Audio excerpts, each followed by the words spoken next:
વરસાદની આગાહી અમરેલી ભાવનગર ગીર સોમનાથમાં ભારે વરસાદની આગાહી રાજકોટ જૂનાગઢ દીવમાં પણ ભારે વરસાદની આગાહી તો એક દિવસ બાદ અતિ ભારે વરસાદની આગાહી છે જૂનાગઢ ભાવનગર ગીર સોમનાથ અને દીવમાં અતિ ભારે વરસાદ થઈ શકે છે।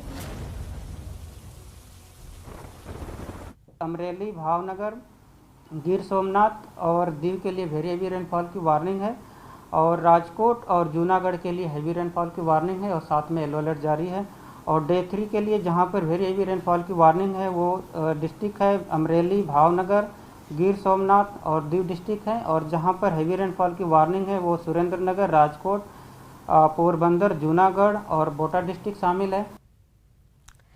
राज्यમાં વરસાદને લઈને હવામાન નિષ્ણાંત અંબાલાલ પટેલની આગાહી 17 થી 24 જુલાઈ સુધી રાજ્યમાં વરસાદ ભૂક્કા બોલાવશે। 15મી જુલાઈએ વધુ એક સિસ્ટમ બનવાની શક્યતા છે। કેટલાક વિસ્તારોમાં મધ્યમથી અતિ ભારે વરસાદ થશે જ્યારે દક્ષિણ ગુજરાતમાં અતિ ભારે વરસાદનું અનુમાન છે। સૌરાષ્ટ્રના વિવિધ ભાગોમાં ભારે વરસાદનું અનુમાન છે। ગુજરાતના અન્ય વિસ્તારોમાં પણ વરસાદની શક્યતા છે। ગાજવીજ સાથે વરસાદ રહેવાનું અનુમાન છે।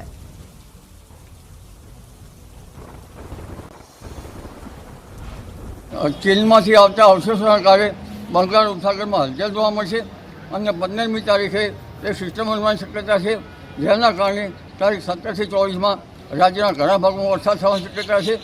કોઈ ભાગમાં હળવા કોઈ ભાગમાં મધ્યમ તો કોઈ ભાગમાં અતિ ભારે વરસાદ થવાની શક્યતા છે। જેમાં દક્ષિણ ગુજરાતના ભાગોમાં અતિ ભારે વરસાદ થવાની શક્યતા છે। દક્ષિણ સૌરાષ્ટ્રના ભાગોમાં અતિ ભારે વરસાદ થવાની શક્યતા છે અને ગુજરાતના અન્ય ભાગોમાં પણ ભારે અતિ ભારે અથવા હળવો વરસાદ થઈ શકે। જે વાત હવે દક્ષિણ ગુજરાતમાં ભારે વરસાદની।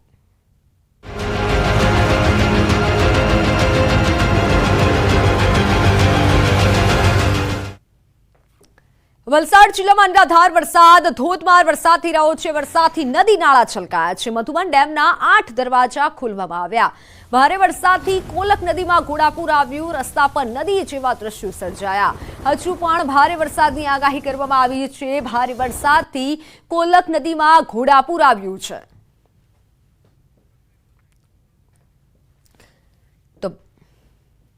વલસાડ જિલ્લામાં અનરાધાર વરસાદ છે। 3 અમે આપને તસવીરો બતાવી રહ્યા છીએ। અલગ અલગ જગ્યાએથી જે દ્રશ્યો સામે આવ્યા છે।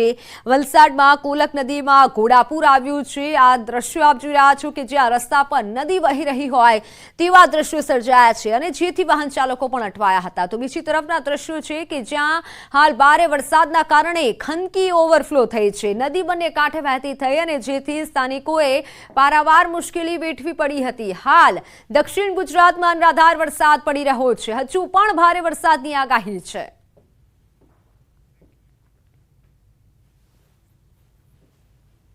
વલસાડના કપરાડા તાલુકામાં ધોધમાર વરસાદ વરસ્યો। નદી નાળાઓ તોફાની સ્વરૂપે જોવા મળ્યા। અનેક વિસ્તારના લો લેવલ કોઝવે અને પુલ પરથી પાણી ફરી વળ્યા।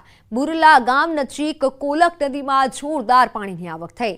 ખડકવાડ ગામ નજીક કોલક નદીની જળ સપાટીમાં વધારો જોવા મળ્યો।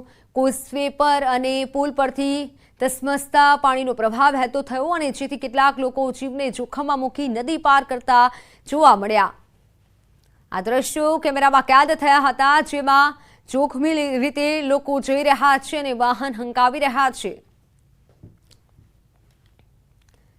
વલસાડ જિલ્લામાં ભારે વરસાદના પગલે મધુબન ડેમના 8 દરવાજા ખોલવામાં આવ્યા। દમણગંગા નદીમાં હજારો ક્યુસેક પાણી છોડવામાં આવ્યું ત્યારે ડેમના દરવાજા સામે જ જીવને જોખમમાં મૂકતા લોકો કેમેરામાં પણ કેદ થયા। દમણગંગા નદીમાં ડેમની સામે અનેક લોકો નદીના ધસમસતા પ્રવાહમાં માછલી પકડતા જોવા મળ્યા। પાણી છોડવામાં આવતા નદી કિનારાના લોકોને સાવચેત કરાયા છે। લોકોને નદી કિનારાથી દૂર રહેવા માટે સૂચન કરાયું છે। તેમ છતાં પણ લોકો જીવના જોખમે માછલી પકડતા જોવા મળ્યા।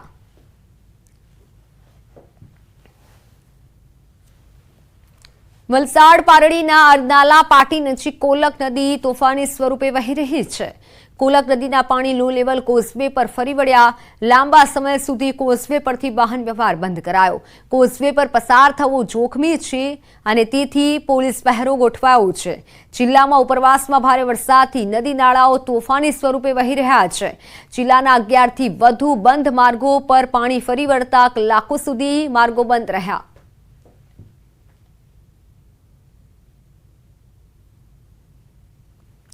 વલસાડના ફુલદરા નજીક ખંડકી ઓવરફ્લો થઈ ફલદરા સિંચાઈ માર્ગ પર ખંડકીનું પાણી ફરી વળ્યું. લાંબા સમય સુધી રસ્તા પર અવરજવર જોખમી છે. ખંડકીના તસબસતા પ્રભાવમાં રાહદારીઓ અને વાહન ચાલકો જીવના જોખમે રસ્તો પાર કરતા જોવા મળ્યા. વલસાડના ઉમરગામમાં ભારે વરસાદ, અનેક વિસ્તારના રસ્તાઓ પાણીમાં ગરકાવ થયા. સ્ટેશન રોડ, અકરા બારોતી રોડ સહિતના વિસ્તારો પર પાણી ભરાયા. ગાંધીવાડી વિસ્તારમાં પણ વરસાદી પાણી ભરાયા. વાહન ચાલકો અને રાહદારીઓ પરેશાન થયા. સતત વરસાદથી જનજીવન પ્રભાવિત થયું.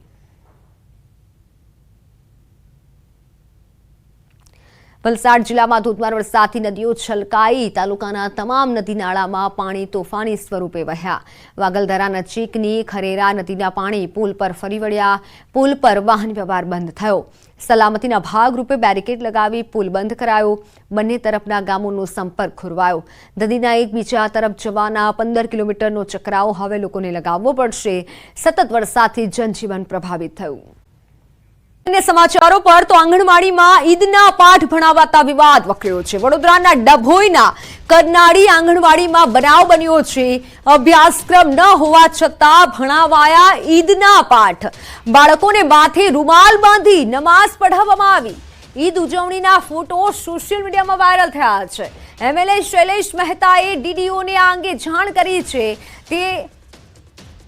તો આ અંગે જાણ કરવામાં આવી છે, પરંતુ હાલ અનેક સવાલો ઉઠી રહ્યા છે કે આખરે આવું કેમ? આંગણવાડીમાં કેમ ઈદના પાઠ ભણાવવામાં આવ્યા છે? જે દ્રશ્યો સામે આવ્યા છે જેમાં જોઈ શકાય છે ડભોઈના કરવાડી આંગણવાડીમાં બનાવ બન્યો છે.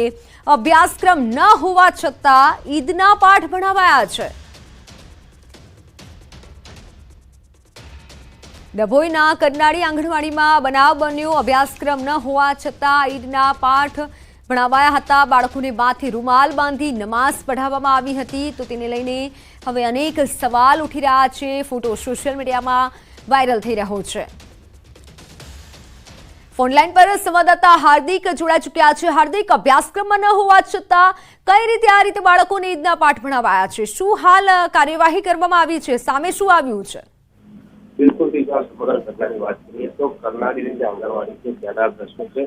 કરનાળી જે છે તે હિન્દુ માટે ધાર્મિક સ્થળ કહેવામાં આવે છે, પરંતુ ત્યાંની આંગણવાડીમાં ઈદનો પર્વ છે જેની ઉજવણીના પાઠ કરવામાં આવતા જે આશ્ચર્ય છે તે ફેલાયું છે. અભ્યાસક્રમમાં તમે પણ જાણો છો કે આ રીતના જે છે તે બનાવવાનું હોતું નથી, પરંતુ અભ્યાસક્રમમાં ન હોવા છતાં આંગણવાડીના જે નાના બાળકો છે તેમને ઈદના પાઠ જે છે તે બનાવવામાં આવ્યા હતા. અને ત્યારબાદ ગામના એક આગેવાન છે તેમના દ્વારા આ જે સમગ્ર ઘટના છે તેના ફોટા જે છે તે સોશિયલ મીડિયામાં મૂકવા આવ્યા હતા અને સવાલો ઉઠાવવામાં આવ્યા હતા. ત્યારે સમગ્ર મામલે જે છે ધારાસભ્ય શૈલેષ મહેતા છે તેને એમને જંપ લાવ્યું છે અને શૈલેષ મહેતાએ સમગ્ર મામલાની દીદીઓને જાણ કરવામાં આવી છે. બીજી વાત કરીએ તો દીદીઓ દ્વારા સમગ્ર મામલાની તપાસ શરૂ કરવામાં આવી છે અને આજે આખી ઘટના બની છે તેની જે શિક્ષણ મંત્રી છે તેમના દ્વારા પણ ગંભીર નોંધ જે છે તે લેવામાં આવી છે. હાલ જે સોશિયલ મીડિયા પર પોસ્ટ થઈ હતી એ પોસ્ટ ડિલીટ કરી દેવામાં આવી છે. ત્યારે આ પોસ્ટ કોના દ્વારા મૂકવામાં આવી હતી અને આંગણવાડીના બાળકો જે છે તેમને નમાઝના પાઠ કેમ ભણવામાં આવ્યા હતા તે દિશામાં અત્યારે તપાસ જે છે તે તંત્ર દ્વારા કરવામાં આવી રહી છે. હાર્દિક, આ વિશે કોઈ આંગણવાડી સંચાલકોનું નિવેદન સામે આવ્યું છે ખરા? તે લોકોનું શું કહેવું છે કે કેમ આવું કર્યું? બિલકુલ આંગણવાડીના સંચાલકોનું અત્યાર સુધી કોઈ નિવેદન સામે આવ્યું નથી, કારણ કે ગતરોજ શનિવાર હતો અને આજે રવિવાર છે એટલે 2 દિવસ જે છે આંગણવાડી બંધ હોય છે. ચોક્કસ વાત છે કે ડીડીઓ પાસે સમગ્ર મામલો જ્યારે પહોંચ્યો છે ત્યારે ડીડીઓ દ્વારા જે આંગણવાડી બહેન હોય છે કે જેમના હાથમાં આંગણવાડીનું સંચાલન હોય છે તેમને સોમવારના દિવસે રૂબરૂ મુલાકાત માટે અને સમગ્ર મામલાનો જે ખુલાસો છે તે કરવા માટે જાણ કરવામાં આવી છે. બિલકુલ, અને સવાલ એ થાય છે કે ડીડીઓ દ્વારા હવે કેવી તપાસ કરવામાં આવશે, કેવા આદેશ આપવામાં આવ્યા છે? કેમ કે લગભગ 2 દિવસ ઘટનાને થઈ ગયા જે ફોટો વાયરલ થયા છે તેને લઈને. બિલકુલ, જો ડીડીઓની વાત કરીએ તો જે ગ્રામ્ય વિસ્તારો હોય છે ત્યાં જે આંગણવાડી કાર્યરત હોય છે તેની સંપૂર્ણ સંચાલનની અને ડેવલપમેન્ટની જવાબદારી જે છે તે ડીડીઓના હાથમાં હોય છે. ત્યારે ડીડીઓ જે છે તેમના દ્વારા આ જે આંગણવાડી બહેન છે તેમની સામે શિક્ષાત્મક પગલાં લેવામાં આવશે, કારણ કે સમગ્ર મામલે હવે ધારાસભ્ય છે તેમના દ્વારા રજૂઆત કરવામાં આવી છે. ત્યારે ખુદ શિક્ષણ મંત્રી જે છે તેમને આ ઘટનાને ગંભીરતાથી લીધી છે. ત્યારે ડીડીઓ દ્વારા જે આંગણવાડી બહેન છે તેમની સામે સખતમાં સખત પગલાં લેવાય તેવી અત્યારે સ્થાનિક લોકો તેમજ જે હિન્દુ સંગઠનના આગેવાનો છે તેઓ દ્વારા માંગ કરવામાં આવી રહી છે. ત્યારે ડીડીઓ દ્વારા જે આંગણવાડી બહેન છે તેમના સામે કયા પ્રકારની કાર્યવાહી કરવામાં આવે છે એ તો આવનારો સમય જ બતાવશે. બિલકુલ બિલકુલ, એટલે અભ્યાસક્રમ ન હોવા છતાં આ રીતે ઈદના પાઠ ભણાવાયા છે. આપ જોડાયેલા રહેશો હાર્દિક. ત્યારે સવાલ એ થાય છે કે આવું કેમ? આપણી સાથે ધારાસભ્ય શૈલેષ મહેતા જોડાઈ ચૂક્યા છે। શૈલેષભાઈ, ન્યૂઝ સિટી ગુજરાતીમાં આપનું સ્વાગત છે। આ રીતે પાઠ ભણાવાયા છે, અભ્યાસક્રમમાં પાઠ નથી છતાં પણ આ રીતે વિદ્યાર્થીઓને પાઠ ભણાવાયા છે, સૌ પહેલા આપની પ્રતિક્રિયા શું કહેશો?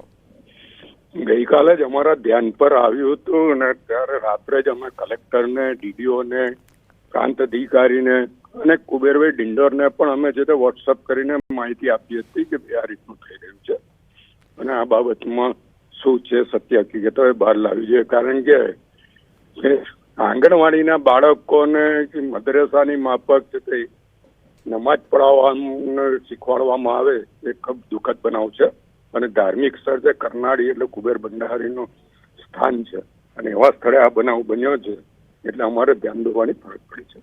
બિલકુલ બિલકુલ, આપના મતે શું લાગી રહ્યું છે, કેવી કાર્યવાહી થવી જોઈએ, કેવા પગલાં લેવા જોઈએ? આમાં સત્ય પુરવાર થાય તો કડકમાં કડક પગલાં લેવા પડે। જે કર્મચારી હોય એને સસ્પેન્ડ કરવા જોઈએ અને બીજે કોઈ ઠેકાણે આવો બનાવ ના બને એની કાળજી રાખવી। આપના દ્વારા કોઈ આદેશ આપવામાં આવ્યો છે? અમે કલેક્ટરનું ધ્યાન દોર્યું છે, ડીડીઓનું ધ્યાન દોર્યું છે, એસડીએમનું એટલે કે પ્રાંત અધિકારીનું ધ્યાન દોર્યું છે અને એ લાગતા વળગતા મંત્રીનું પણ ધ્યાન દોર્યું છે। જી જી જી શૈલેષભાઈ, આભાર આપનું ન્યૂઝ સિટી ગુજરાતી સાથે જોડાવા બદલ।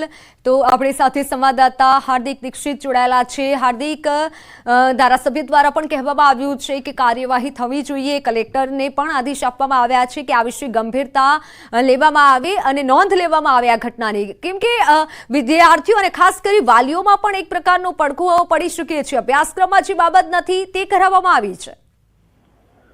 બિલકુલ, જો આ મુદ્દો એટલા માટે ખૂબ ગંભીર કહી શકાય કારણ કે જે આ કરનાળી જે છે, શૈલેષભાઈ કીધું એ પ્રમાણે કે કરનાળી ગામ જે છે તે હિન્દુઓની આસ્થાનું કેન્દ્ર છે, કુબેર ભંડારીનું મંદિર આવેલું છે અને તે મંદિર વિશ્વવિખ્યાત છે અને આ ગામમાં જો આંગણવાડીમાં આ રીતે નમાઝ અદા કરવામાં આવતી હોય, ઈદના પાઠ જે છે તે માસૂમ ભૂલકાઓને ભણવામાં આવતા હોય તે ખૂબ જ ગંભીર બાબત કહી શકાય અને સખત શબ્દોમાં વખોડવી જોઈએ કારણ કે નાના નાના જે બાળકો હોય છે તેઓ ત્યાં ધર્મનું જ્ઞાન લેવા માટે નથી આવતા પરંતુ તેમનું ઉજ્જવળ ભવિષ્ય થાય, ભવિષ્યમાં તે ભણીને આગળ વધે તેના માટે આવતા હોય છે। ત્યારે જે આંગણવાડી બહેન છે તેમને ચોક્કસથી આ ગંભીર પ્રકારની ભૂલ કરી છે અને આ આંગણવાડી બહેન છે તેમના વિરુદ્ધ સખતમાં સખત કાર્યવાહી ચોક્કસથી ડીઓ જે છે તેમના દ્વારા કરવામાં આવશે તેવું આશ્વાસન આપવામાં આવ્યું છે। ત્યારે હવે ડીઓ કેવા પ્રકારનું આંદોલન બિલકુલ બિલકુલ હાર્દિક આપ જોડાયેલા રહેશો। હિન્દુ સંગઠન અગ્રણી મિતેશભાઈ પંચાલ આપણી સાથે જોડાઈ ચૂક્યા છે। મિતેશભાઈ, ન્યૂઝ સિટી ગુજરાતીમાં આપનું સ્વાગત છે। કેવી ઘટના બની છે કે જ્યાં અભ્યાસક્રમમાં નથી છતાં પણ આ રીતે નાના ભૂલકાઓને નમાઝ પઢાવવામાં આવી છે, જેવા દ્રશ્યો સામે આવ્યા છે તે વિશે આપ શું કહેશો, આપની પ્રતિક્રિયા? ધન્યવાદ મેડમ। કરનાળી ખાતે આંગણવાડીમાં નાના બાળકોને આવું ઈદ વિશેની સમજ આપી, તહેવારની સમજ આપી, ત્યારબાદ પ્રેક્ટિકલ રૂપે નમાજ પઢાવવું, માથા પર ટોપી જેવું કંઈક પહેરાવવું, જેનો જે ઘટના અમારા ધ્યાનમાં આવી છે, આપણે માનીએ છીએ કે ભારત બિન સાંપ્રદાયિક દેશ છે, બધા ઉત્સાહો બધા હળીમળીને કરતા હોઈએ છીએ, પરંતુ કરનાળીમાં આંગણવાડીમાં જે ઘટના ઘટવામાં આવી છે ત્યાં અન્ય કોઈ ધર્મના, એક જ ધર્મના વિદ્યાર્થીઓ ત્યાં ભણતા હોય છે। આપણે માનીએ છીએ તહેવારની સમજ આપવી જોઈએ પણ આવું પ્રેક્ટિકલ કરાવવું એ થોડું આપત્તિજનક છે, જેનો અમે સખત વિરોધ કરીએ છીએ। બિલકુલ, એટલે એક હિન્દુ અગ્રણી તરીકે આપની શું કહેવું છે કે કેવી કાર્યવાહી થવી જોઈએ, કારણ કે એક તરફ વાલીઓમાં પણ રોષ છે, આપે કીધું એ પ્રમાણે એક જ સંગઠનના નાના નાના ભૂલકાઓ ત્યાં આવતા હોય છે। હા મેડમ, ચોક્કસથી અમે એવું માનીએ છીએ કે એ જે કર્મચારી ત્યાં હોય એમનું માફી પત્ર લખવામાં આવે અને ફરી આવી ઘટના જે એ આંગણવાડીમાં તો ના જ થવી જોઈએ, અન્ય પણ કોઈ પણ આવી સ્કૂલમાં જ્યાં એક જ ધર્મના વિદ્યાર્થીઓ ભણતા હોય ત્યાં આવી અન્ય ધર્મના તહેવારોની આપણે આદર કરીએ છીએ પણ આવું પ્રેક્ટિકલ નમાજ રૂપે કરાવવું જેનો અમે સખત વિરોધ કરીએ છીએ। આના સંદર્ભે કાર્યવાહી સત્વરે થવી જોઈએ એવી અમારી માંગ છે। બિલકુલ, કારણ કે વાલીઓમાં પણ એક પ્રકારનો રોષ જોવા મળી રહ્યો છે કે આખરે આવું કેમ? હજુ તો ફોટા વાયરલ થયા છે અને ફોટા સામે આવ્યા છે, ધારાસભ્યનું પણ કહેવું છે કે અમે કલેક્ટરને આદેશ આપ્યા છે।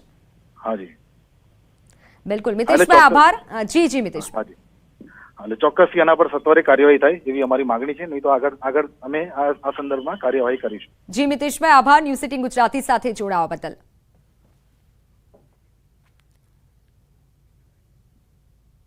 મણિ અને રાધિકા મર્ચન્ટના શુભ વિવાહ થયા. નવદંપતિને આશીર્વાદ આપવા માટે મોટી સંખ્યામાં મહેમાનો ઉપસ્થિત છે. આ શાહી લગ્ન મુંબઈના જીઓ વર્લ્ડ કન્વેન્શન સેન્ટરમાં થયા. લગ્ન સમારોહમાં દેશ વિદેશના મહેમાનો ઉપસ્થિત રહ્યા. મુંબઈના બાંદ્રામાં આવેલી ખાનગી હોટલમાં નવદંપતિને આશીર્વાદ આપવામાં ખાસ સમારોહ રાખવામાં આવ્યો છે. શુભ વિવાહ રિસેપ્શન સમારોહ સાથે સમાપ્ત થશે. આ ઇવેન્ટમાં વિશ્વભરના મનોરંજન, રમતગમત અને બિઝનેસ અને ખાસ રાજકીય નેતાઓ પણ ઉપસ્થિત રહ્યા છે. પ્રધાનમંત્રી નરેન્દ્ર મોદી પણ આ ખાસ પ્રસંગે નવદંપતિને આશીર્વાદ આપવા માટે ઉપસ્થિત રહ્યા. પીએમ મોદીએ ખાસ હાજરી આપી હતી અને આશીર્વાદ આપ્યા હતા. અનંત અને રાધિકાના શુભ લગ્ન થયા અને તે પ્રસંગે ખાસ દિગ્ગજો પણ ઉપસ્થિત રહ્યા હતા. નવદંપતિને આશીર્વાદ સમારોહ યોજાયો હતો.